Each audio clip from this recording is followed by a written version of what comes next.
Hello నమస్తే, welcome to ANN morning news. ఈరోజు మన ఏఎన్ఎన్ మార్నింగ్ న్యూస్లో మనం ఈరోజు ప్రధాన అంశాలు ఏంటో చూద్దాం. ముందుగా మనం మహాపత్రికతో ఈరోజు మన ఏఎన్ఎన్ మార్నింగ్ న్యూస్ని ప్రారంభిద్దాం. సో ఈరోజు మహాపత్రికలో హెడ్లైన్ చూసుకుంటే, దేశద్రోహులకు భారతదేశం ధర్మశాల కాదు, యోగి ఆదిత్యనాథ్ ఇక్కడ ఫైర్ అవుతున్నటువంటి హెడ్లైన్స్ కూడా మనం చూసుకోవచ్చు. అదేవిధంగా సాదా బైనామా భూ సమస్యలకు శాశ్వత పరిష్కారం చేస్తామంటూ కూడా మంత్రి పొంగులేటి శ్రీనివాసరెడ్డి కూడా ఇక్కడ వ్యాఖ్యానించినటువంటి హెడ్లైన్ కూడా మన మహాపత్రికలో చూసుకోవచ్చు. ప్రధానంగా దాంతోపాటుగా సన్నీ లియోన్కి షాక్, 2400 కోట్ల కుంభకోణంలో సిఐడి నోటీసులట. చూడండి ఒకసారిగా. జర్నలిస్ట్ కిషోర్ రెడ్డికి జగన్ ఫోన్, యోగక్షేమాలపై ఆరా. సో మన ఏఎన్ఎన్ ఏపీ ఆంధ్రప్రదేశ్ రాష్ట్ర ఏఎన్ఎన్ ఛానల్ ఇన్ఛార్జ్, అదేవిధంగా ఆంధ్రప్రదేశ్ సీనియర్ జర్నలిస్ట్ అయినటువంటి యనమల కిషన్ రెడ్డితో మంగళవారం వైఎస్ జగన్మోహన్ రెడ్డి, వైఎస్ఆర్సీపీ అధినేత, మాజీ ముఖ్యమంత్రి జగన్మోహన్ రెడ్డి స్వయంగా తానే కిషోర్ రెడ్డి గారితో వీడియో కాల్ చేసి మరి ఆయనతో మాట్లాడడం జరిగింది. ఆయన ఆరోగ్య పై అదేవిధంగా యోగక్షేమాలపైన కూడా ఆయన ఆరా తీయడం జరిగింది. ఇటీవల కాలంలో కిషోర్ ప్రమాదానికి గురికాగా పరిస్థితిని భద్రాద్రి కొత్తగూడెం జిల్లా అశోకపురం చెందిన కిషోర్ తనయుడు యనమల సాయి దిలీప్ కుమార్ రెడ్డి వివరించారు. ఆంధ్రప్రదేశ్ మాజీ ముఖ్యమంత్రి వైఎస్ జగన్మోహన్ రెడ్డిని తాడేపల్లి క్యాంపు కార్యాలయంలో కలవగా వెంటనే వీడియో కాల్లో మాట్లాడిన జగన్ తనను కలవాలని సూచించారు. తాను అండగా ఉంటానని చెప్పేసి భరోసా కూడా ఇవ్వడం జరిగింది. సో నిన్న కిషోర్ రెడ్డి గారి తనయుడు యనమల సాయి దిలీప్ కుమార్ నిన్న అక్కడ వెళ్ళడం జరిగింది. సో వెళ్ళిన తాడేపల్లి క్యాంపు ఆఫీస్కి వెళ్ళిన నేపథ్యంలో ఇక్కడ మన ఫోటో కూడా తీసుకోవచ్చు. సో కిషోర్ రెడ్డి గారు తనయుడు. సో ఈ నేపథ్యంలో జగన్మోహన్ రెడ్డి గారు కూడా ఆయన దగ్గరికి తీసుకొని మరి మాట్లాడుతూ ఉన్నారు. మాట్లాడి వెంటనే తన తండ్రికి కిషోర్ రెడ్డి గారికి ఆంధ్రప్రదేశ్ జర్నలిస్ట్ యూనియన్ అధ్యక్షుడు, అదేవిధంగా ANN channel Andhra Pradesh in charge Kishore Reddy గారికి స్వయంగా మాజీ ముఖ్యమంత్రి జగన్మోహన్ రెడ్డి వీడియో కాల్ చేసి మరి ఆయనను చూసి పలకరించారు ఆత్మీయంగా. ఆరోగ్యం ఎలా ఉంది కిషోర్ రెడ్డి అని చెప్పేసి చాలా పలకరించడం జరిగింది. అతి త్వరలో అంటే ఆరోగ్యం మెరుగుపడిన తర్వాత కలువు అని చెప్పేసి చెప్పడం జరిగింది. దాంతోపాటుగా తాను అండగా ఉంటానని చెప్పేసి కూడా జగన్మోహన్ రెడ్డి భరోసా కూడా ఇవ్వడం జరిగింది మన కిషోర్ రెడ్డి గారితో. సో నిన్న ఇది ఒక మంచి పరిణామం. అంటే జగన్మోహన్ రెడ్డి ఇలాంటి విషయాలు కాస్త ముందు, అంటే ఎవరైనా సమస్య ఉండదని చెప్పేసి ముందుకెళ్ళిన తన ఆత్మీయులకి ఏమైనా కూడా ఇలాంటి సిచ్యువేషన్ వచ్చినప్పుడు జగన్మోహన్ రెడ్డి చాలా సానుకూలంగా స్పందిస్తాడు. ఈ విషయంలో మనం జగన్మోహన్ రెడ్డి గారిని మెచ్చుకోవచ్చు. మీనాక్షిపై కుట్ర. అసలు ఈ మీనాక్షి నటరాజన్ ఏదైతే ఈ అంశం ఉందో, సో నిన్నటి నుండి కూడా ఒక హాట్ టాపిక్గా మారిందని చెప్పుకోవాలి ఈ వార్త. ఢిల్లీలోని ఈసీ కార్యాలయం వద్ద తీవ్ర ఉద్రిక్తత. కాంగ్రెస్ అగ్రనేతలను గేటు బయట అడ్డుకున్న ఈసీ భద్రతా సిబ్బంది. అక్కడే రాత్రి బటాయించిన కేసీ వేణుగోపాల్, జయరాం రమేష్, భూపేష్ బగాల్, సచిన్ పైలట్. అప్పుడు ఓట్ చోరీ, ఇప్పుడు సీట్ చోరీ. CM Revanth Reddy fire.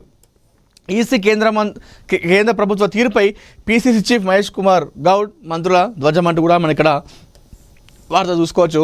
Rajya Sabha nomination తిరస్కరించడం జరిగింది నిన్న మీనాక్షి నటరాజన్. ఏదైతే రాజ్యసభ స్థానాలకు ఎన్నికలు ఉన్నాయి కదా, అయితే తను అప్లికేషన్ ఇవ్వడం జరిగింది. ఆ స్థానం కోసం ఇచ్చిన నేపథ్యంలో ఆ నామినేషన్ని, ఏదైతే నామినేషన్ అప్లికేషన్ ఉంటుందో దాన్ని తిరస్కరించింది ఈసీ. అది అంతా కూడా వెనకాల ఈసీ మొత్తం కూడా కేంద్ర ప్రభుత్వం చేతులు నడుస్తూ ఉంది. కేంద్ర ప్రభుత్వం చెప్పినటువంటి అడుగు జాడలోనే ఈసీ ఎలక్షన్ కమిషన్ అంతా కూడా వెళ్తూ ఉందని చెప్పేసి నిన్న తీవ్ర స్థాయిలో మండిపడడం జరిగింది. సో ఇక్కడ మన విజువల్స్లో కూడా చూసుకోవచ్చు. అక్కడ జయరాం రమేష్ గారు కానివ్వండి, అదేవిధంగా సచిన్ పైలట్ కానివ్వండి, అదేవిధంగా భూపేష్ బగల్ కానివ్వండి, కేసీ వేణుగోపాల్ అందరూ కూడా నిన్న రాత్రి అక్కడే బైఠాయించుకోవడం జరిగింది. ఈ విషయం పైన మన సీఎం రేవంత్ రెడ్డి గారు కూడా ఫైర్ అవ్వడం జరిగింది. అప్పుడేమో ఓట్ చోరీ చేశారు, ఇప్పుడేమో సీట్ చోరీ చేశారు అని చెప్పేసి చెప్పడం జరిగింది. అధికారాన్ని అడ్డం పెట్టుకొని అవినీతి సామ్రాజ్యాలు నిర్మించే తిమింగలాలపై తెలంగాణ అవినీతి నిరోధక శాఖ మరోసారి ఉక్కుపాదం మోపింది. రాష్ట్ర రోడ్లు భవనాల శాఖ engineer in chief Mohan Nayak లక్ష్యంగా మంగళవారం తెల్లవారుజామున నుంచే ఏసీబీ అధికారులు చేపట్టిన ముమ్మర సోదాలు రాష్ట్ర వ్యాప్తంగా పెను సంచలనం సృష్టించాయి. ఆయన ఆదాయానికి మించిన ఆస్తులు కలిగి ఉన్నారనే పక్క సమాచారం వచ్చిన ఫిర్యాదుల ఆధారంగా రంగంలోకి దిగిన ఏసీబీ బలగాలు మోహన్ నాయక్ నిర్మించిన అక్రమ ఆస్తుల కోటల పునాదులను కదిలించారు. ప్రాథమిక అంచనా ప్రకారం ఈ ప్రభుత్వ అధికారి వెనుకేసిన అక్రమాస్తుల విలువ ప్రభుత్వ మార్కెట్ ధరల ప్రకారం 100 కోట్లకు పైగానే ఉంటుందని తేలింది. నేటి కాలంలో అవినీతి అధికారులకు 100 కోట్లు అనేది ఒక ఎంట్రీ లెవెల్ ప్యాకేజ్గా మారిపోయింది అనేలా ఈ దాడిలో సరళి సాగింది. హైదరాబాద్లో మాదాపూర్లోని ఆయన నిన్న నిజంగా చెప్తున్నా, అసలు ఏం జరుగుతూ ఉంది అధికారులు, ఇంత అవినీత, ఇంత కథన. ఈయన చూడండి, 200 కోట్లు ఆర్ఎండ్బి ఈఎన్సీ మోహన్ నాయక్ ఆస్తులపై ఏసీబీ దాడులు. ఏకకాలంలో 11 చోట్ల సోదాలట. అక్రమ ఆస్తులపై పక్క ఆధారాలతో దాడులు చేసిన అధికారులు. ఏంది ఇది? ఒకప్పుడు పెద్ద పెద్ద అధికారులు ఇట్లాంటివి చేసేవాళ్ళు. ఇప్పుడు అట్లా ఏం లేదు. చిన్న చిన్న ప్యూన్లు కావచ్చు, చిన్న చిన్న స్థాయి ప్రభుత్వ ఉద్యోగులు కూడా ఇలాంటివి చేస్తూ ఉన్నారు. పేరుకు ఒక ప్యూన్ ఉద్యోగం ఉంటుంది, అటెండర్ ఉద్యోగం ఉంటుంది, వాళ్ళు వెనకాల వేసేయడం కోట్లు.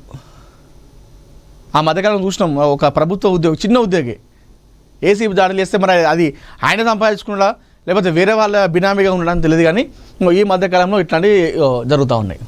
200 కోట్లు ఏంటండి, మరీ దారుణం కాకపోతే. 200 కోట్ల ఆ డైలాగ్ ఉంటుంది పోసాన కృష్ణమురళిది, కృష్ణం వంది జగద్గురం, టూ మచ్ అని చెప్పేసి ఒక డైలాగ్ కొడతాడు. 200 కోట్లు ఏంటి మేడం అని చెప్పేసి డైలాగ్ కొడతాడు పోసాన కృష్ణమురళి. ఆ డైలాగ్ ఇక్కడ ఈ మోహన్ నాయక్కి అచ్చుగుద్దినట్టు సెట్ అవుతుంది. ఏం జరుగుతూ ఉంది అసలు? ఇట్లా వేసుకుంటూ పోయిన తర్వాత, ఇంత డబ్బులు పోయిన తర్వాత వైట్ మనీ ఎలా అవుతుంది? దేశం అభివృద్ధి ముందుకు వెళ్తుంది నాకు అర్థం కాదు. ఇంత బ్లాక్ మనీ ఇంత దారుణంగా 200 కోట్లు ఒక చేస్తే దేశం అభివృద్ధి ఏ విధంగా చెందుతుంది? ఏ విధంగా అవుతుంది? మొత్తం బ్లాక్ మనీ అయినాం కదా. అందుకే అంటారు భారతదేశం అభివృద్ధి చెందుతున్న దేశం అంటారు, చెందిన దేశం అనరు. పూర్వకాలంలో అభివృద్ధి చెందుతున్న దేశమే, ఇప్పుడు ఇంకా అభివృద్ధి చెందుతున్న దేశమే, నెక్స్ట్ భవిష్యత్తులో కూడా భారతదేశం అనేది అభివృద్ధి చెందుతున్న దేశమే. చెందిన దేశం అయితే మనం అనం, ఎందుకంటే ఇట్లాంటి కథలు జరిగితే ఏ విధంగా అభివృద్ధి అవుతుంది.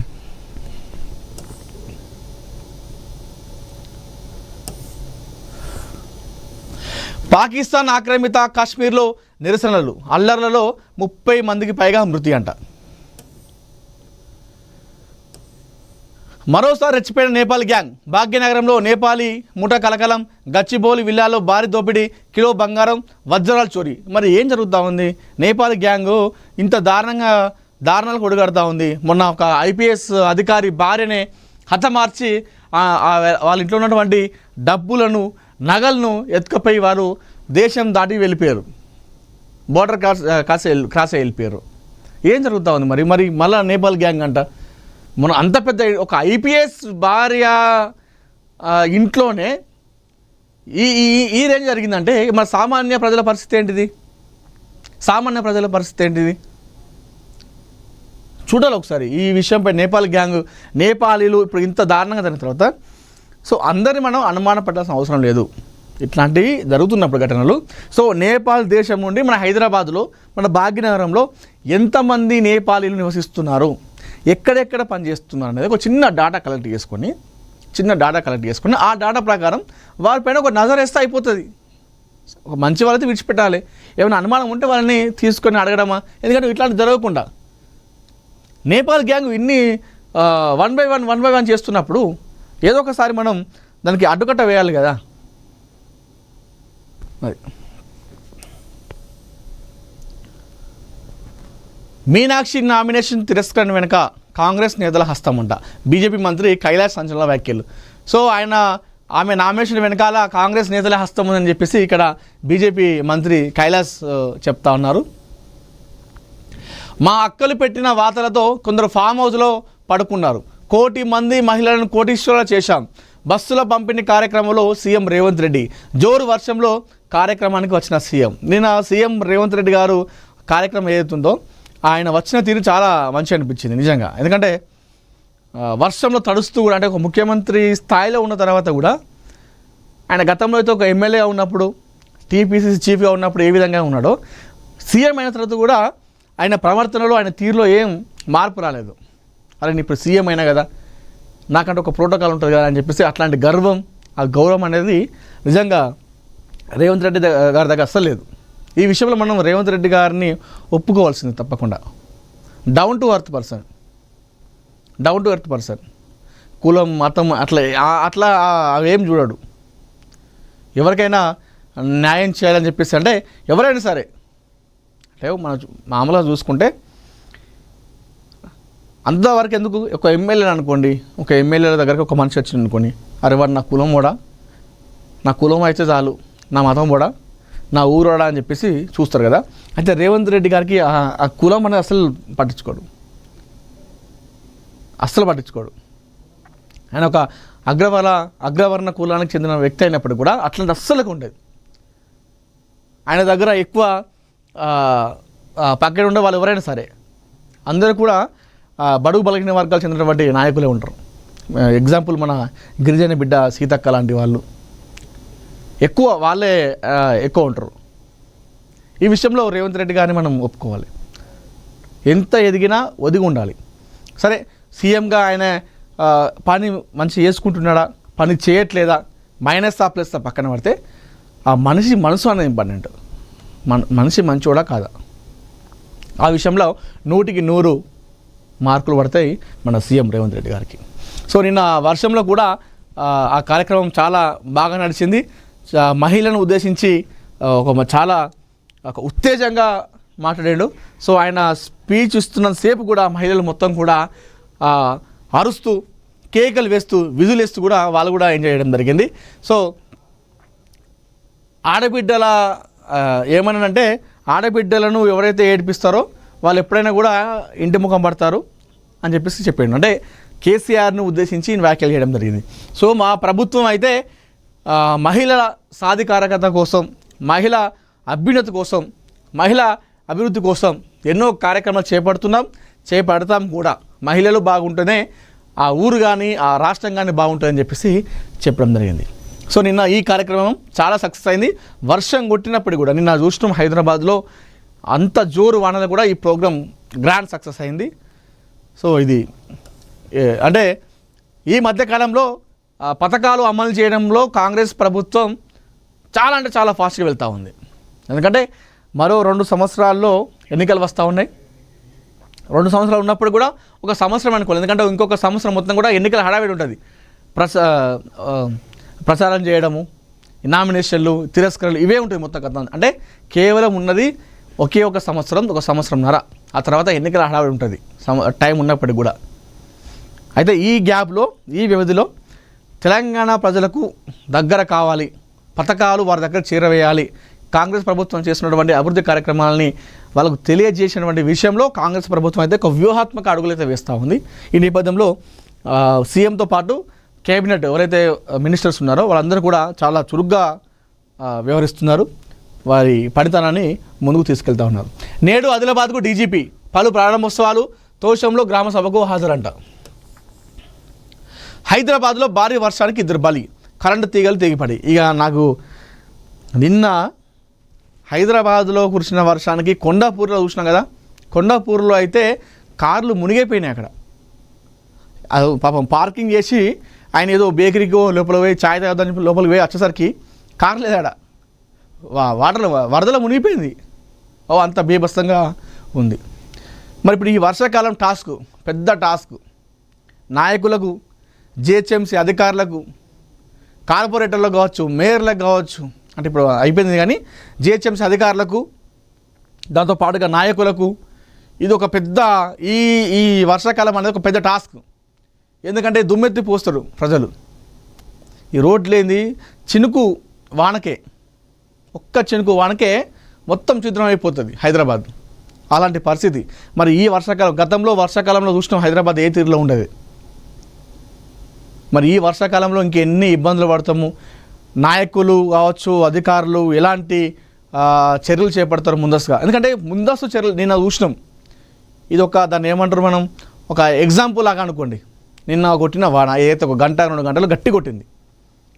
కొట్టినాకనే ఏమైందో చూసినాం, కొండాపూర్ మాదాపూర్ ఆ ప్రాంతాలన్నీ కూడా. సో దీన్ని చూసుకోవాలి ఇప్పుడు అధికారులు కానీ నాయకులు కానీ చూసి నెక్స్ట్ ఇప్పుడు మొత్తం వర్షాకాలమే ఎక్కడెక్కడైతే ఈ వరద ముంపు ప్రాంతాలు ఉన్నాయి హైదరాబాద్లో, అలాంటి వాటి ప్లేసెస్లో వెళ్ళి ఎలా సహాయక చర్యలు చేపట్టాలి అని చెప్పేసి ముందస్తు ప్రణాళికలు చేసుకుంటేనే బాగుంటుంది. లేదంటే మాత్రం నాయకులకు ఇబ్బంది అవుతుంది, ముందు ప్రజలకు ఇబ్బంది అవుతుంది. నాయకులు ఎలా ఇబ్బంది అవుతుందంటే ప్రజలు మొత్తం దుమ్మెత్తిపోస్తారు. ఇళ్ళకి వస్తే పొట్టు గతంలో చూసినాం, నాయకులను ఇంటికి వస్తే కూడా ఎలగొట్టారు, నువ్వు ఏం చేసినావు ఇదా కథ అని చెప్పేసి ఎలగొడతారు. సో చాలా జాగ్రత్త. దాంతోపాటుగా ప్రజలు కూడా దయచేసి నిన్నగో కరెంట్ షాక్తో చనిపోయారు, ఆ స్తంభాలు ముట్టుకోవడం కానీ, స్తంభాల దగ్గర బైక్ పార్క్ చేయడం కానీ, ఆ ఇనుప వస్తువులు ముట్టుకోవడం కానీ, ఆ మ్యాన్ హోల్స్ ఉంటాయి ఇప్పుడు ఈ వర్షాకాలంలో హైదరాబాద్లో. చాలా గతంలో చూసినాం హైదరాబాద్ మ్యాన్ హోల్స్లో పడి ఎంతోమంది చనిపోయారు. ఈ వర్షాకాలంలో తగు జాగ్రత్తలు తీసుకుంటేనే మనం సేఫ్గా ఉండొచ్చు, లేదంటే మాత్రం ఇట్లాంటివి జరుగుతూ ఉంటాయి. సో నిన్న కొంతమంది పడిపోయారు కూడా స్కిడ్ అయ్యి వర్షానికి. ఆ వర్షానికి బండి స్కిడ్ కావడము, బ్రేకులు సడన్గా కొడితే ఇట్లా ఇవన్నీ జరుగుతాయి. తస్మాత్ జాగ్రత్త.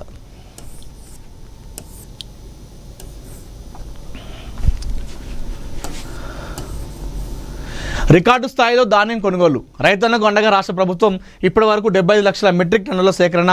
సచివాలయంలో మంత్రి ఉత్తమ్ కుమార్ రెడ్డి సమీక్ష. చెప్పినా ఇందాక నేను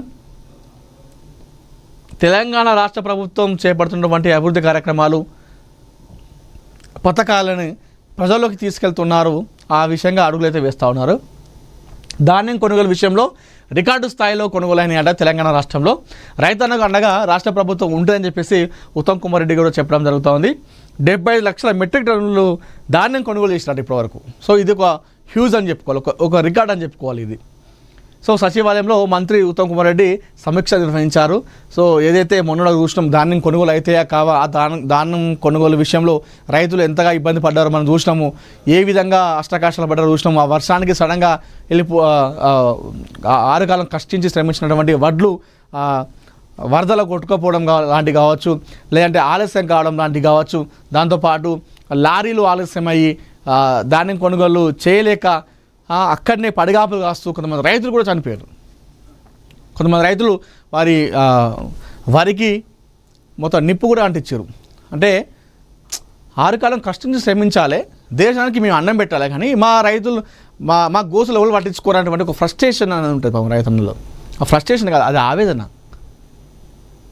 సో ఈ విషయంలో అయితే మొత్తానికైతే ధాన్యం కొనుగోలు అయితే వేగవంతం చేసేసారు. తర్వాత అన్ని కొనుగోలు చేసి లాస్ట్కి అయితే 75 లక్షల మెట్రిక్ టన్నులు సేకరించినట్ట ఈ ధాన్యం కొనుగోలు విషయంలో. ఇది ఒక రికార్డు స్థాయిలో కూడా ధాన్యం కొనుగోలు అయినట్టుగా ఉత్తమ్ కుమార్ రెడ్డి గారు చెప్తా ఉన్నారు. సో దీనిపైన నిన్న సమీక్ష సమావేశం అయితే నిర్వహించడం జరిగింది.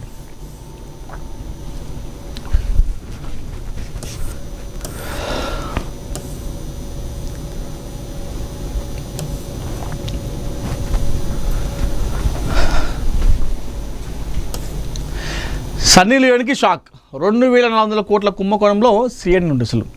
మనం అనుకుంటామా, సన్నీ లియోన్ మనందరూ తెలిసిందే, ఒక మోడల్, ఒక యాక్ట్రెస్తో పాటు ఆమె కొన్ని సినిమాలు కూడా తీయడం జరుగుతూ ఉంది. అయితే ఈమె 2400 కోట్ల కుంభకోణంలో ఈమెకు సిఐడి నోటీసులు ఇచ్చారట.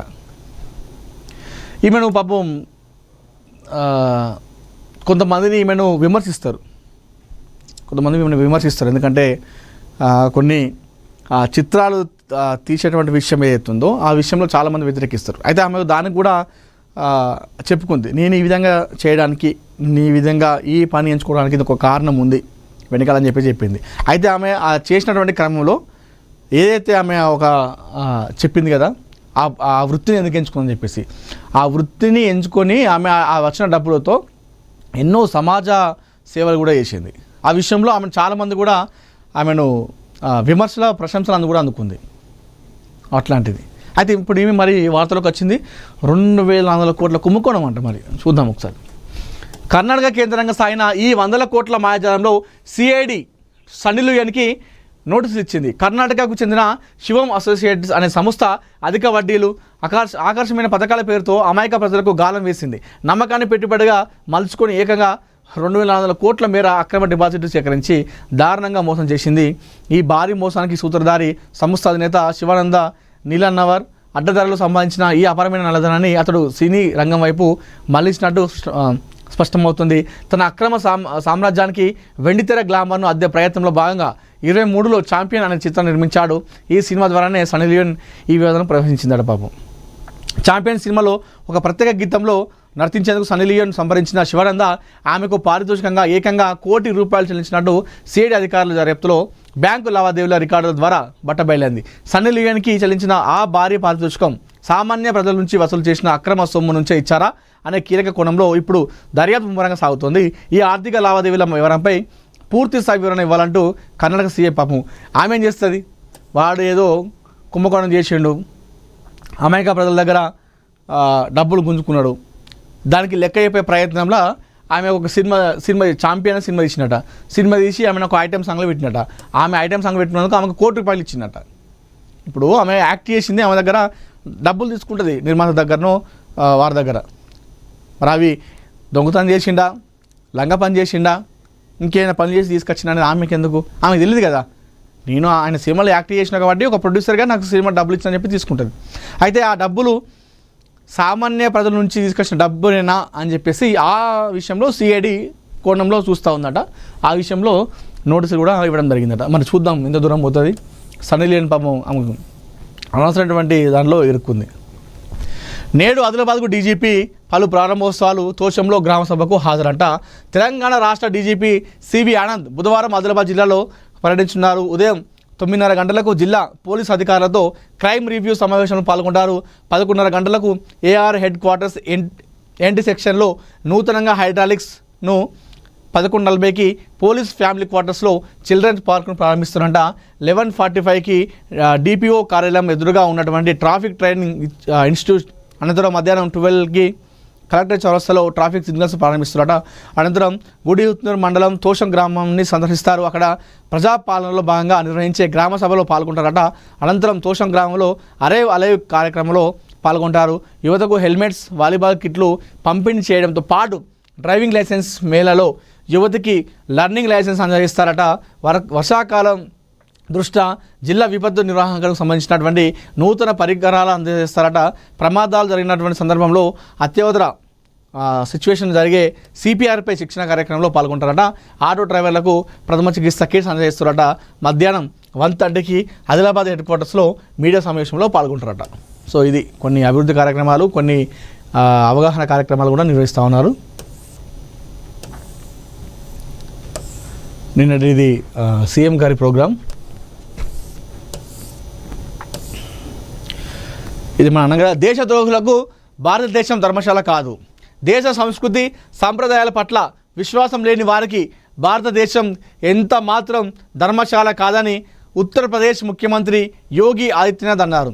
లవ్ జిహాద్, ల్యాండ్ జిహాద్ పట్ల ప్రజలు అప్రమత్తంగా ఉండాలని చెప్పేసి హెచ్చరించారు. లక్నోలో మంగళవారం నాడు జరిగిన శ్రీరామ కథ మహోత్సవం ముగింపు వేడుకలో ఆయన మాట్లాడుతూ శ్రీరాముని ఆదర్శాలు యావత్ దేశాన్ని ఏకం చేస్తాయని చెప్పారట. భారతదేశం ఎంత మాత్రం ధర్మశాల కాదు.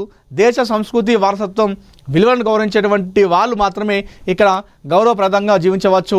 భారతదేశ స్ఫూర్తి సంప్రదాయాలను అంగీకరించని వాళ్ళకి ఇక్కడ స్థానం లేదు అని యోగి ఆదిత్యనాథ్ అన్నారట.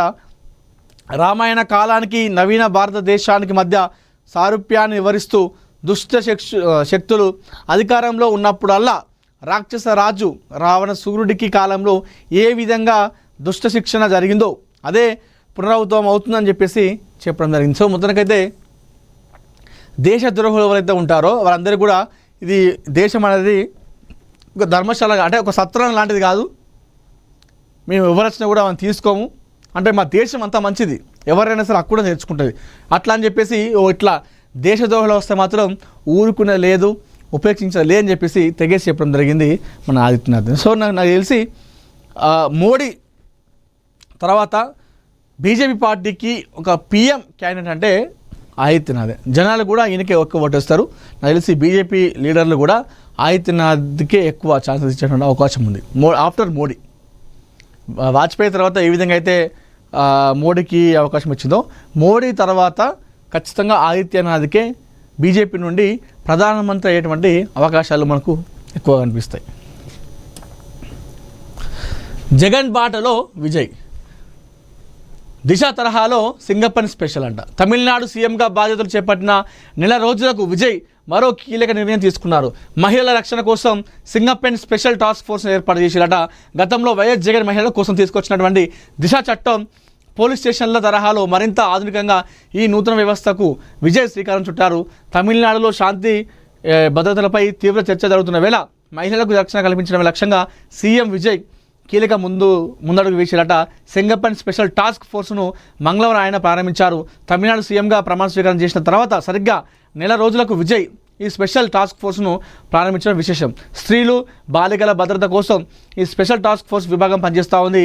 సింగప్పన్ అంటే తమిళంలో సింహం లాంటి అమ్మాయి అని చెప్పేసి అర్థం. ఈ టాస్క్ ఫోర్స్ విభాగంలో కానిస్టేబుల్ నుంచి ఐజీ స్థాయి వరకు అందరూ మహిళలు పోలీసులే ఉంటారట. ఈ విభాగంలో పనిచేసే వారికి మార్షల్ ఆర్ట్స్తో పాటు ఆయుధాల వినియోగం, బైక్ నడపడంపై శిక్షణ ఇస్తారట.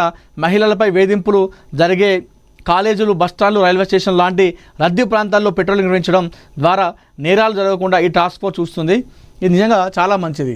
గతంలో ఇది ఏపీలో సీఎం చేసినప్పుడు జగన్మోహన్ రెడ్డి కూడా ఒక దిశ చట్టం అని చెప్పేసి చేయడం జరిగింది. అలాంటి తరహాలోనే విజయ్ వెళ్తూ ఉన్నారు.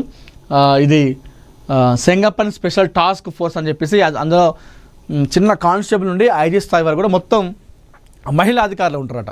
అయితే ఇది ఇట్లా ఉంటే చాలా మంచిది. ఎందుకంటే అక్కడక్కడ మనం చూస్తాం కొంతమంది అమ్మాయిలకు, మహిళలకు ఏమైనా బాధ, ఇబ్బంది వస్తే వాళ్ళు అక్కడ వెళ్ళడానికి జంకుతారు. ఎందుకంటే అక్కడ పురుషులు ఉంటారు, అబ్బాయిలు ఉంటారు కావచ్చు, పోలీసు వాళ్ళు, కానిస్టేబుల్ కావచ్చు, ఎస్ఐలు, సీఏలు ఇట్లా ఉంటే చెప్పడానికి భయపడతారు. అట్లా చాలామంది కూడా వెనక్కి వెళ్ళినటువంటి అవకాశాలు ఉంటాయి. అయితే ఈ నేపథ్యంలో విజయ్ కాస్త కొత్తగా డిఫరెంట్గా ఆలోచించాడు. అందరూ కూడా మహిళలనే పెట్టడం జరిగింది. అట్లా పెడితే ఒక అమ్మాయి కావచ్చు, లేదా ఒక మహిళ కావచ్చు, బాలికలు కావచ్చు, చెప్పుకోవడానికి భయపడకుండా వాళ్ళు ధైర్యం చేసి ముందుకెళ్తారు. ఈ విషయంలో విజయ్ అంటే ఒక సినిమాలో లాంటి ఏదైతే ఉంటాయో అలాంటి తరహాలో ఇక్కడ బయట కూడా చేస్తూ ఉన్నాడు. సినిమాలో ఏ విధంగా అయితే అమ్మాయిలను కాపాడము పోలీసుడిగా చాలా సినిమాలు చేసిండు, ఒక సీఎంగా కూడా సర్కార్ అనే సినిమాలో, అట్లానే రియల్ లైఫ్లో కూడా చేస్తూ ఉన్నాడు విజయ్. చూద్దాం మరి సక్సెస్ కావాలి. సక్సెస్ అయితే చాలా బాగుంటుంది. అంటే సరే, అది సింగప్పన్ స్పెషల్ టాస్క్ ఫోర్స్ పెట్టడం వరకు ఓకే. పెట్టిన తర్వాత అది ఎట్లా పనిచేస్తుంది, దానివల్ల బాలికలపైన, మహిళలపైన దాడులు, లైంగిక దాడులు ఆగాయా, వేధింపులు ఆగాయా అనేది కూడా మనం చూసుకోవాలి. చూద్దాం మరి ఏమి జరుగుతుందో.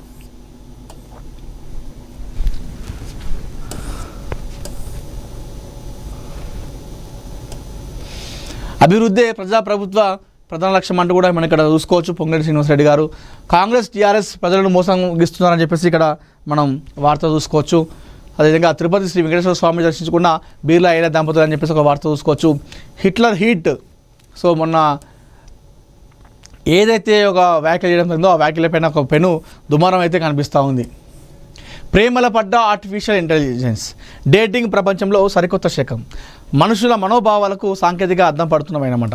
ఆధునిక యుగంలో ప్రేమ, ఆప్యాయత, అనుబంధాలు పూర్తిగా డిజిటల్ మాయాజాలంలో చిక్కుకుంటున్నాయి. ఒకప్పుడు రెండు మనసుల మధ్య సహజంగా పుట్టే ప్రేమ ఇప్పుడు ఆర్టిఫిషియల్ ఇంటెలిజెన్స్, కృత్రిమ మీద అనే మూడో వ్యక్తి చేతులకు మారుతుంది. ఆన్లైన్ డేటింగ్ యాప్లలో మీరు చదివే అద్భుతమైన సందేశాలు, మనసును కదిలించే కవిత్వాలు, చమత్కారమైన సంభాషణలు నిజంగా మీ సంభావ్య భాగస్వామి మనసులో నుంచి వచ్చినవి కాకపోవచ్చు. అవి చాట్ జీపీటీ, జెమినీ లేదా ఇతర ఏఐ టూల్స్ సృష్టించిన అక్షరాల గ్యారడీ అయ్యే అవకాశాలు మెండుగా ఉన్నాయి. అంటే దీని అర్థం ఏంటిదంటే, ఒక్కొక్క సందర్భంలో ఒక అమ్మాయి అబ్బాయి మధ్యలో ప్రేమ పుడితే అది వాళ్ళ మనసులో ఉన్నటువంటి భావాలు, వాళ్ళ మనసులో ఆ టైంలో అమ్మాయి పైన కావచ్చు, లేదంటే ఆ అబ్బాయి పైన కావచ్చు, ఆ భావాలన్నింటినీ కూడా తన మనసులో నుండి వచ్చినటువంటి దాన్ని చాటింగ్ ద్వారా చేసేవాళ్ళు. ఎప్పుడైతే ఏఐ లాంటిది, ఈ చాట్ జీపీటీ లాంటి, ఈ జెమినీ ఇవన్నీ వచ్చినాయి కదా, వచ్చిన తర్వాత సో దాన్ని అడిగితే అది చెప్పేస్తుంది. అంటే వాళ్ళ మనసులో నుండి రావట్లేదు ఆ ప్రేమ అనేది. ఆ ప్రేమ అనేది కూడా ఆర్టిఫిషియల్ అయిపోయిందని చెప్పేసి ఇక్కడ మనకు ఇక్కడ చూస్తూ ఉన్నాం మహాపత్రికలో. నిజమే, అట్లనే జరుగుతుంది. ఇప్పుడు ఏముంది, ఇప్పుడు ఒక అమ్మాయి బర్త్డే ఉందనుకోండి, ఒక బెస్ట్ ఫ్రెండ్ అనుకోండి, అంటే ఒక ప్రియురాలు, తన ప్రియురాలు బర్త్డే ఉందనుకోండి, తను ఏం చేస్తాడంటే చాట్ జీపీటీ ఓపెన్ చేస్తాడు, ఈరోజు నా గర్ల్ ఫ్రెండ్ లేదంటే నా ప్రియురాలి బర్త్డే, సో ఒక మంచిగా ఉన్నటువంటి ఒక అర్థం వచ్చేటువంటి ఒక నాకు సందేశాన్ని పంపాడని చెప్పేసి అడిగితే చాట్ జీపీటీ ఇచ్చేస్తుంది. దానివల్ల ఏం అంటే దానివల్ల దాన్ని కృత్రిమంగా అయిపోతుంది. ఇప్పుడు ఏ అన్నట్టుగా కృత్రిమంగా అయిపోతుంది. అది మన మనసులో నుంచి రావట్లేదు, ఆ ఫీల్ కానీ ఆ ప్రేమ కానీ. ఒకరొక అప్పటి ప్రేమకి ఇప్పుడు ఏ తర్వాత వచ్చినటువంటి ప్రేమకి చాలా డిఫరెన్స్ ఉంటుంది అనేది దీని యొక్క సారాంశం. నా ఫ్రెండ్ బర్త్డే ఒక మంచిది, ఒక ఎమోషనల్గా ఉండేటువంటి ఒక బర్త్డే విషయం పంపు అంటే పంపించేస్తుంది. అదే నువ్వే అనుకో, మనం చేస్తే అరే మామ నువ్వు అంటే నువ్వు నా దిలువురా, నువ్వు జాన్రా, నా జాన్గా తుగుడారా, ఏదో ఒకటి పంపిస్తాం కదా. నువ్వు నా జాన్ చెప్ప మామ, నువ్వు అంటే నాకు పిచ్చిరా, మన ఇద్దరు ఎప్పుడు కొట్టుకున్నా తిట్టుకున్నా కానీ లాస్ట్కు నేను నీకే ఫోన్ చేస్తాం మామ, ఇంతేరా మామ అని చెప్పేసి మనం ఇట్లా క్యాజువల్గా చెప్పేస్తాం. దానికి నువ్వు ఏ ఇచ్చాడు అనుకోండి, ఆ ఏ నీ స్నేహం నాకు ఒక వరం లాంటిది, నీ స్నేహం నాకు ఒక అది వేరే వస్తుంది. దానికి దీనికి ఎంత తేడా ఉండదు చూసుకోండి, ఆర్టిఫిషియల్కును మన స్వచ్ఛమైన ప్రేమకి. ముగ్గురిని కాపాడి అమరుడైన అనురూప్, ఆయన కుటుంబానికి అండగా ఉంటాం. Bhuvanagiri MP Chamala, MLA Malreddy America నుంచి స్వగ్రామానికి తీసుకొచ్చారట. ఎంపీ చామల, ఎమ్మెల్యేలు మల్రెడ్డి శామ్యుల్ నివాళి గ్రామంలో విషయ ఛాయలు అనుకున్నాయట. సో ఇది పాపం అమెరికాలోని సెబన్ నదిలో ముగ్గురిని కాపాడి ప్రాణాలు కోల్పోయిన అనురూప్ రెడ్డి మృతదేహానికి భువనగిరి పార్లమెంట్ సభ్యులు చామల కిరణ్, ఇబ్రహీంపట్నం ఎమ్మెల్యే మల్రెడ్డి రంగారెడ్డి, తుంగతుర్తి ఎమ్మెల్యే మందుల శామ్యుల్ నివాళులర్పించారు. రంగారెడ్డి జిల్లా అబ్దుల్లాపూర్ మెట్ మండలం కవాడిపల్లి కిందన కోడూరు రంగారెడ్డి దుర్గభవన్ దంపతుల చిన్న కుమారుడు అనురూప్ రెడ్డి 2 నెలల క్రితం అమెరికా వెళ్ళిందట. యూనివర్సిటీ ఆఫ్ నార్త్ టెక్సస్ కళాశాలలో కంప్యూటర్ సైన్స్లో మాస్టర్స్ చేసి వారం రోజుల్లో ఉద్యోగంలో చేరాల్సి ఉండగా గత నెల 30న స్నేహితులతో కలిసి లూసియాలోని టొరాడో పార్క్ వద్ద సెపన్ నది వద్దకు వెళ్ళినట. ముగ్గురు స్నేహితుల లోతులోకి వెళ్ళి నీట మునగగా అనురూప్ రెడ్డి ఒడ్డుకు లాగి తాను వస్తుండగా నదిలో వేసిన ఓ వల అతడి కాళ్ళకు చుట్టుకుందట. ఈ క్రమంలోనే నీట మునిగి అనురూప్ ప్రాణాలు కోల్పోయారు. 10 రోజుల తర్వాత యువకుడి మన నిజంగా ఇట్లాంటి వాళ్ళు కదా, ఇందాక మన స్నేహితులు అంటే ఇట్లుండాలి, ఈ విధంగా ఉండాలి. తాను చనిపోతూ ముగ్గురిని కాపాడిండు, రిస్క్ అయినప్పుడు కూడా, అంటే ముగ్గురిని కాపాడిండు. తను కూడా బయటకు వచ్చినటువంటి క్రమంలో ఒక వల, అది ఆయన రాత పాపం, ఆయనకు అట్లా ఆ టైంలో అట్లా రాసిపెట్టి ఉంది. ముగ్గురిని కాపాడినోడు బయటికి రావాలి, కానీ ఆయనకు అక్కడికే ఆయుష్ రాసి ఉంది కాబట్టి పాపం చనిపోవడం జరిగింది. నిజంగా స్నేహితులు అంటే ఈ విధంగా రిస్క్ చేసి చేయాలి. మరి ఆ ముగ్గురు కూడా పాపం మరి బయటకు వచ్చిన తర్వాత ఆయనను ఏదో రకంగా కాపాడే ప్రయత్నం చేస్తే బాగుండేది. ఆ టైంలో ఆ సిచ్యువేషన్ ఎట్లా ఉండేది మరి, వాళ్ళకు ఆయనకు నివాళులు అర్పించారు.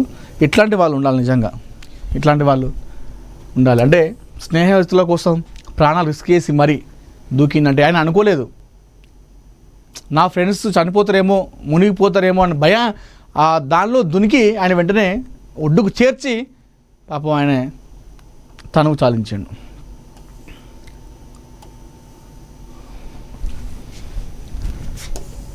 ఖమ్మంలో దారుణం, 12 ఏళ్ల చిన్నారిపై అత్యాచారం అట. హత్యాయత్నము విషమంగా చిన్నారి పరిస్థితి. మా జీవితం ఏంది అసలు, ఇంత దారుణాలు. నేను ఇందాక చెప్పినా, ఎన్ని చట్టాలు తీసుకొచ్చినా కూడా ఇట్లాంటి దాడులు జరుగుతాయి, ఇట్లాంటి వేధింపులు జరుగుతాయి, దానికి అర్థం ఉండదు. దాన్ని ఏ విధంగా ఇంప్లిమెంటేషన్ చేస్తున్నాము, ఏదైతే అది ఉంటుందో దాన్ని ఎంతవరకు ప్రజలకు చేరవేస్తున్నాము, ఏ మేరకు పిల్లలకు అవగాహన కల్పిస్తున్నాం అనేది కూడా మనకి ఇంపార్టెంటే. చట్టాలు తీసుకొచ్చినంత మాత్రాన ఇలాంటి దాడులు జరగవు అనేది మనం ఇవ్వలేం. ఆ చట్టాలను ఏ విధంగా ఇంప్లిమెంటేషన్ చేస్తున్నాము, ఆ విషయాలపైన పిల్లలకు కావచ్చు, మహిళలకు కావచ్చు, బాధితుల వరకు ఏ విధంగా చేరవేస్తున్నామన్నది కూడా మనకి ఇంపార్టెంటే. అది లేకపోతే ఇవి ఎన్ని చట్టాలు వచ్చినా కూడా, నిర్భయ, దిశ లాంటి ఎన్ని చట్టాలు వచ్చినా కూడా ఇట్లాంటివి జరుగుతూనే వెళ్తాయండి. ఖమ్మం జిల్లాలో అత్యంత దారుణ ఘటన, అవమానీయ ఘటన చోటు చేసుకుంది.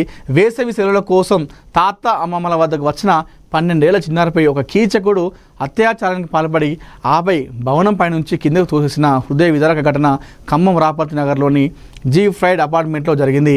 ఈ క్రూరమైన దాడిలో తీవ్రంగా గాయపడిన బాలిక పరిస్థితి ప్రస్తుతం అత్యంత విషమంగా ఉంది.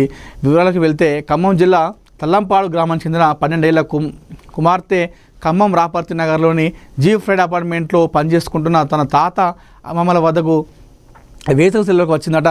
అదే అపార్ట్మెంట్లో 2వ అంతస్తులో నివాసం ఉంటున్న 42 ఏళ్ల గౌస్ పాషా అనే వ్యక్తి కన్ను ఆ చిన్నారిపై పడింది. పథకం ప్రకారం ఆ బాలికను అపార్ట్మెంట్ పై భాగంలోకి తీసుకువెళ్ళిన నిందితుడు మరి ఆమె తీసుకెళ్లే వారికి వీళ్ళేం చేస్తూ ఉన్నారు? మనం చూస్తున్నాం ఈ మధ్యకాలంలో కనీసం వాళ్ళకు మినిమం బేసిక్ అనేది తెలిసేంత వరకు కూడా వాళ్ళని మనం బయటికి పంపించద్దు.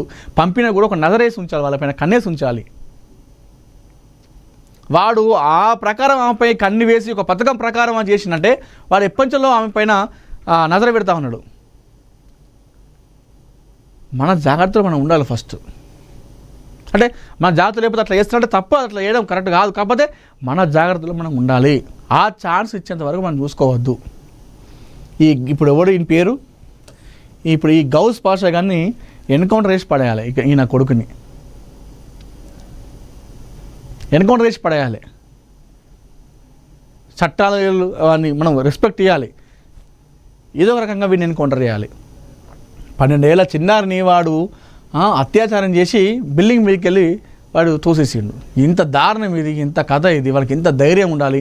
ఇన్ని జరుగుతూ ఉన్నాయి. సమాజంలో తెలిస్తే ఏం జరుగుతుంది, ఏం చేస్తారో తెలిసి కూడా వాడు ఈ రకంగా ప్రవర్తించినట్టే ఎన్ని గుండెలు వాడికి. ఈ గౌస్ పాషా గారిని నడి రోడ్డు మీద ఉరిదీస్తే కానీ ఈ బేవకూఫ్ గాలకు తెలివి రాదు, ఈ భయం అనేది ఉంటుంది. మణుగూరు కార్మికోద్యమానికి తీరిన లోటు అని చెప్పేసి ఇక్కడ చూస్తూ ఉన్నాము. మిడిదోట్ల నాగేశ్వరరావుకు ఘన నివాళులు, వివిధ కార్మిక ప్రజా రాజకీయ సంఘాల నేతల సంతాపం అని చెప్పేసి ఇక్కడ మనం చూసుకోవచ్చు. దాంతోపాటుగా జూన్ 30 వరకు ఐటీఐ ప్రవేశాల గడువు పొడిగింపు అని చెప్పేసి ఇక్కడ మనం వార్త చూసుకోవచ్చు. దాంతోపాటుగా ఎస్ఐఆర్ సక్సెస్ చేయాలని చెప్పేసి మనం ఇక్కడ చూస్తున్నాం. ఓటర్ మ్యాపింగ్లో అందరూ భాగస్వాములు అవ్వాలి, గడువులోగా పూర్తి చేసుకోవాలని చెప్పేసి కలెక్టర్ ఇక్కడ సూచిస్తూ ఉన్నాడు. ఆదిలాబాద్లో ఉపాధి హామీ పనులు కార్మికులకు అందరి దాక్షగా మారుతున్నాయని చెప్పేసి ఇక్కడ మనం వార్తలు చూసుకోవచ్చు. మొరంపల్లి బంజారాలో ఉపాధి కార్మికుల సమస్యలపై తెలంగాణ వ్యవసాయ కార్మిక సంఘం ఆందోళన అని చెప్పేసి ఇక్కడ వార్త చూసుకోవచ్చు. దాంతోపాటుగా డంపింగ్ యార్డును ఎత్తేయకుంటే పెద్ద ఎత్తున ఉద్యమిస్తామని చెప్పేసి చూసుకోవచ్చు. మాజీ మంత్రి సబితా ఇంద్రారెడ్డి కాలుష్య కోరలోకి గండిపేట చెరువు చేరే అవకాశం అని చెప్పేసి ఇక్కడ చూసుకోవచ్చు. హిమాయత్ నగర్ రెవెన్యూ పరిధిలోని డంపింగ్ యార్డును పరిశీలించిన సబితా ఇంద్రారెడ్డి అని చెప్పేసి మనం ఇక్కడ ప్రధానంగా చూసుకోవచ్చు. మహిళా సాధికారతకు సరికొత్త బాట అని చెప్పేసి ఇక్కడ మనం వార్త వస్తున్నాం. తెలంగాణ ఆర్టీసీ రవాణా రంగంలోకి మహిళా సంఘాలు, మండల మహిళా సంఘాల ఆర్టీసీ బస్సును ప్రారంభించిన ఎమ్మెల్యే ప్రకాష్ గౌడ్ అని చెప్పేసి ఇక్కడ మనం వార్త చూసుకోవచ్చు. రాజన్ నగర్లో జనావాసాలు ఏర్పాటు చేసిన స్క్రాప్ దుకాణాలను వెంటనే తొలగించాలి. బెల్లంపల్లి మున్సిపల్ చైర్మన్ దావా స్వాతి రమేష్ బాబు అండ్ కమిషనర్ తన్నీర్ రమేష్ ఇక్కడ చెప్తా ఉన్నారు. రష్యా చమురు కేంద్రాలపై ఉక్రెయిన్ దాడులు అని చెప్పేసి మనం ఇక్కడ వార్తలు చూసుకోవచ్చు. దాంతో పాటుగా ఎలుగుబంటి స్వర వ్యవహారం, మార్కెట్లు పాఠశాలలో కలకలం అని చెప్పేసి చూడొచ్చు. 100 పాఠశాలలు మూసివేతట. హార్ముజ్ జలసంధి దగ్గరే టెన్షన్. హార్ముజ్ జలసంధి దగ్గర మన యుద్ధ వాతావరణం నేపథ్యంలో అక్కడ టెన్షన్ వాతావరణం కనిపిస్తూ ఉంది. ఇది ప్రేమికుల గొడవ లాంటిది అని చెప్పేసి చెప్తా ఉన్నారు.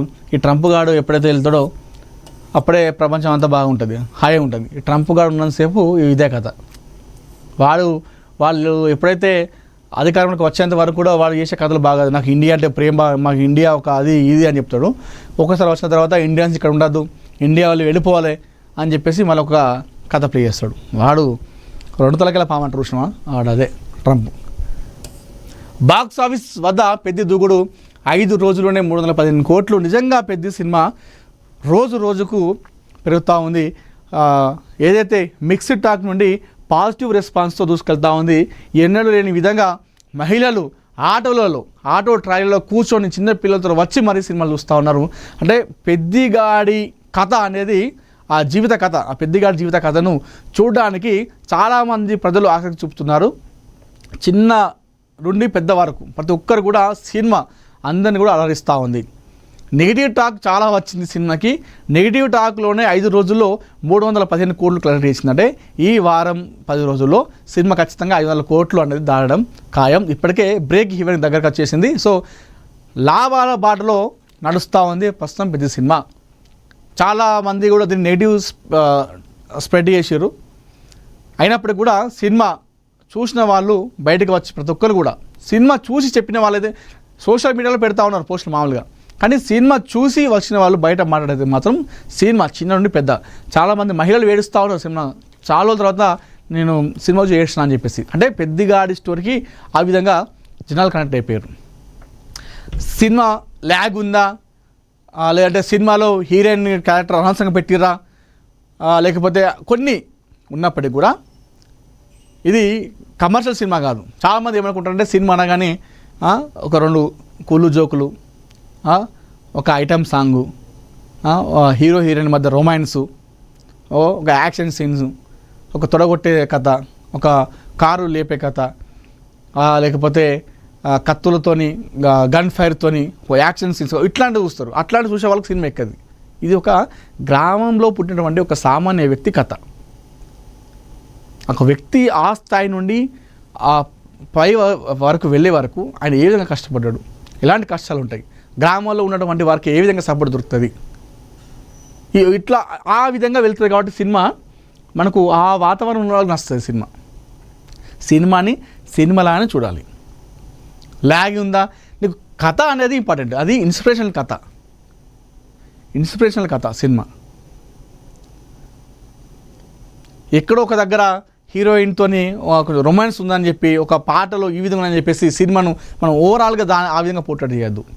సినిమా ఓవరాల్గా కథాంశం ఏంటిది, ఆ సారాంశం ఏంటిది, ఒక గ్రామంలో పుట్టినటువంటి ఒక గిరిజన బిడ్డ కథ. అతను పై స్థాయి వరకు ఏ విధంగా వెళ్ళిండు, ఏ విధంగా కష్టపడ్డాడు, ఎలాంటి అవమానాలు భరించిండు, ఎన్ని అవరోధాలు దాటుకున్నాడు అన్నది మన కాన్సెప్ట్. ఇప్పుడు ఇదే సినిమా తమిళంలో మలయాళం తీసినాడైతే వేరే హీరోతోని మనలో ఏమంటారు రేపన్నా, అబ్బా నిజంగా మలయాళం సినిమాలు చూడాలి, మలయాళం డైరెక్టర్లను చూసి నేర్చుకోవాలి, మనం తమిళ డైరెక్టర్లను చూసి మనం నేర్చుకోవాలని చెప్పేసి అంటాం. అదే మనలో తీస్తేనేమో ఇది కథ. సో ఎంతమంది ఎన్ని నెగిటివ్ ప్రచారం చేసినా, ఇంత కథ చేసినా సినిమా మాత్రం బ్లాక్ బస్టర్ హిట్ని కైవసం చేసుకొని దూసుకెళ్తా ఉంది. 315 కోట్లు అంటే నిన్న కూడా మరి ఎన్ని కోట్లు కలెక్ట్ చేసిందో మధ్యాహ్నం వరకు పోస్టర్ వస్తుంది. సో ఈ వారం రోజులలో 500 crores దాటే అవకాశం ఉంది. ఎందుకంటే ఈ మధ్య కాలంలో సినిమా రిలీజ్ అయిన తర్వాత ఎంత పెద్ద సినిమా హీరోయిన్ అయినా కూడా 5వ రోజు 23 కోట్లు రాబట్టడం అనేది ఒక రికార్డు. 5వ రోజు, అది కూడా దట్టు అది సోమవారం నాడు. సో అది ఇప్పటికి కూడా గంటకు సినిమా 10,000 టికెట్లు అమ్ముడుపోతూ ఉన్నాయి. 7వ రోజు కూడా గంటకు 10,000 టికెట్లు సేల్ అవుతూ ఉన్నాయి. బుక్ మై షోలో మొన్న 5 రోజులకి 53 లక్షల టికెట్ అమ్ముడుపోయినట. ఇది రికార్డు బుక్ మై షోలో.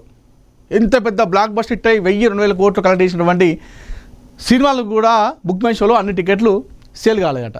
అన్ని సోల్డ్ అవుతున్నాయి పెద్ద సినిమాకి. సో మొత్తానికైతే ఈ ఇయర్లో 300 కోట్లు దాటినటువంటి సినిమాలు చూసుకుంటే మన తెలుగులో Mana Shankar Varaprasad, megastar Chiranjeevi, OG, power star Pawan Kalyan, దాని తర్వాత Ram Charan, Peddi. So mega family అంటే మెగా నామ సంవత్సరం అనుకోవాలి ఈ ఇయర్ 2026లో. సో ముగ్గురు సినిమాలు కూడా భారీ హిట్ను కైవసం చేసుకొని 300 క్లబ్లో చేరారు. సో పెద్ద సినిమా ఖచ్చితంగా ఎక్కడో ఒక దగ్గర ఒక దాన్ని పట్టుకొని మనం ఆ విధంగా చూడొద్దు. ఖచ్చితంగా ప్రతి ఒక్కరు కూడా చూడాల్సిన సినిమా. మోటివేషన్ ఉంటుంది, ఇన్స్పిరేషన్ ఉంటుంది. కొందరు అంటారు చిన్నపిల్లలకి ఎట్లా చూపిస్తారా ఆ సినిమాలో హీరో హీరోయిన్ మధ్య ఇట్లా గలీజ్ ఉన్నాయంటే, నీకు 3 గంటలు సినిమాలో 2 నిమిషాలు పెట్టుకొని ఇన్స్పైర్ అయితే ఒకవేళ, మరి 3 గంటలలో 2 గంటల 58 నిమిషాలు మంచిగా ఉంది కదా, మరి దాన్ని కూడా చూడాలి కదా. ఖచ్చితంగా ఇది ఇన్స్పిరేషనల్, మోటివేషనల్ కాబట్టి చిన్నపిల్లలు ఖచ్చితంగా చూపెట్టాలి సినిమా. ఆ స్టోరీ అనేది ఆ విధంగా ఉంటుంది. ఖచ్చితంగా ప్రతి ఒక్కరు చూడాల్సిన సినిమా పెద్దిపై అల్లు అర్జున్ ప్రశంసల జల్లు. అయితే వాస్తవానికి ఏదైతే పెద్ది పైన సినిమా బాగున్నప్పుడు కూడా ఎవరు కూడా రెస్పాండ్ అవ్వట్లేదు. సినిమా డైరెక్టర్లు కావచ్చు, దాంతోపాటుగా హీరోలు కావచ్చు. ఈ నేపథ్యంలో అల్లు అర్జున్ ముందుకు వచ్చి నిన్న రామ్ చరణ్ యాక్టింగ్ గురించి ఫిదా అయిపోయి బుచ్చిబాబు కూడా ఆ టీం కూడా ఆయన శుభాకాంక్షలు చెప్పాడు. సో రామ్ చరణ్ నట విశ్వరూపం చూపించాడు సినిమాలో. వాస్తవాన్ని కూడా ప్రతి ఒక్కరు కూడా Ram Charan 1 man show, national award పక్కా అని చెప్పి చెప్తా ఉన్నారు. నిత్యా మీనన్ కొత్త సినిమా, అడ్వాన్స్ తక్కువే, లాభాల్లో వాటా అని చెప్పేసి మన ఇక్కడ నిత్యా మీనన్ ఒకప్పుడు మన తెలుగులో కూడా చాలా ఎప్పుడు బిజీగా ఉండే, ఈ మధ్యకాలంలో కాస్త సినిమాలు తగ్గిపోయినట్టుగా అనిపిస్తూ ఉంది. ఇండియాలో నోలన్ ది ఒడిస్సీ మేనియా అని చెప్పేసి చూస్తూ ఉన్నాం. డీజే టిల్లు దర్శకుడి కొత్త చిత్రం ఆకట్టుకుంటున్న అనుమాన పక్షి టీజర్ అంట. డీజే టిల్లు తెలుసుగా, DJ Tillu DJ Tillu square symbol రెండు కూడా బాగా హిట్ అయినాయి. అయితే ఆ డైరెక్టర్ అనుమాన పక్షి అని చెప్పేసి సినిమా తీస్తూ ఉన్నాడు. టీజర్ బయటకు వచ్చింది. టీజర్ కూడా మంచి రెస్పాన్స్ అయితే రావడం జరిగింది. సో ఇవి ఈరోజు ఏఎన్ఎన్ మార్నింగ్ న్యూస్ మహాపత్రికలో ప్రధాన అంశాలు. మరిన్ని ఇంట్రెస్టింగ్ వార్తల కోసం చూస్తూనే ఉండండి ఏఎన్ఎన్ తెలుగు.